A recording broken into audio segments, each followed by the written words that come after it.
All right, guys, baseball season's underway. I got Kyle Anthony, Tim Hardy, and Blaine King with me here. Guys, who's your preseason favorite right now? Or I guess early season favorite now. Baseball has started to win it all this year. Well, I'm going to be the person that goes with the LA Dodgers. I got a lot of faith in this team. Their team's healthy this year, and they have Clayton Kershaw locked up, Yasiel Puig back for a full season. What's wrong with them? Well, I don't know what's wrong with them, but I'll tell you after I pick mine. I'm going to pick the Detroit Tigers.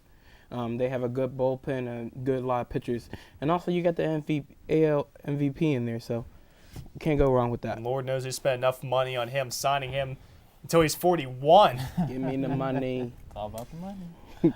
I'm going to go with the Tampa Bay Rays. I think Joe Madden, I think it's their year. I really think it's their year. I like the pick Tim made in Detroit, and I also like Kyle's pick in the Dodgers, but I think it's just the Rays' year. I think it's just them. I mean, I think the question for the Rays is the same question for the Tigers. Who's going to protect your best hitter in Evan Longoria? Who do you have there? Matt Joyce hasn't been consistent.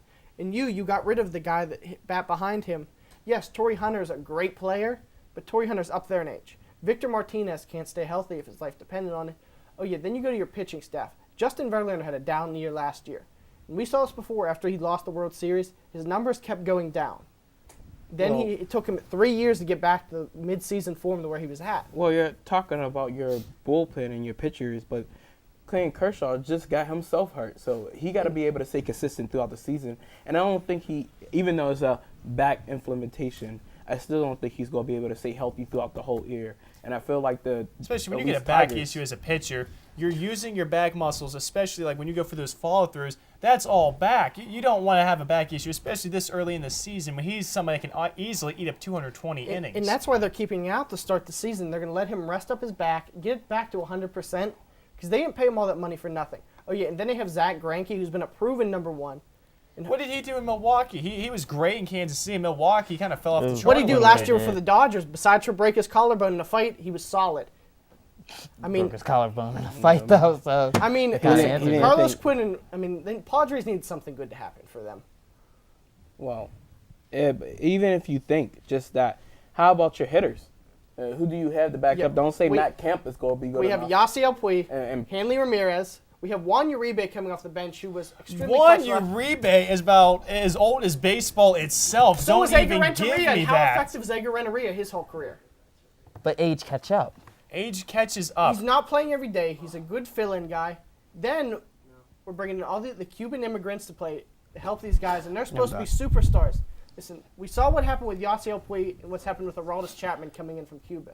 They've been able to cement themselves and become solid And even forces. Chapman's not that great. Other than his 105-mile-per-hour fastball, it's pretty wild. Unless he's hitting that strike zone, he's not that effective either. Listen, they are the most talented team there is. The Rays. Listen. What do the Rays have? What do the Rays have besides for Evan Longoria? Well, I'm not arguing for any of their teams. I'm just arguing against all three of them. They have David Price, who's been banged up. And the only reason he's going to try to maybe pitch this year is so he gets traded. He wants the money, but the problem is the Rays don't want to give him the money, and he kind of pouted last year when they didn't pay him the money. All they got to do is win. But winning baby last year was brings in supposed to be their year too, and what happened? They weren't able to do what they were able to do. They did run into the Red Sox. They were so desperate they brought in Carlos Pena, who's a 210 hitter, who they thought was going to hit 40 home runs again. He didn't hit 40 home runs. He ended up hurting his back. Then you go to Detroit. You have a great team, but your division is getting better and better. The White Sox. Who's getting better and better? There's the White Sox. The Royals. I don't even think Indians. Are you kidding? The Royals went 500 last year. The Indians made. They were at 500. The Indians made a lot of improvements. They took their all-star catcher, moved him to third base and first base, so he's going to be able to multitask, stay a lot healthier, and they have a prime catching prospect down there. So that's the only two you got: Indians and KC. Exactly. We have no one in our division. We're going to be able to stay healthy. You have a powerhouse division. You have Baltimore. You have the Red Sox. And who do you have winning? That's enough. None of those three teams. Leave that for another day. Now, end it for this week on the Pioneer Sideline. Join us again next week. Same Pioneer. Actually, in a couple weeks, because next week's USG debates, which you can watch here on UView starting at 7 p.m. You'll see us in a couple weeks. Same Pioneer time, same Pioneer channel, same Pioneer Sideline.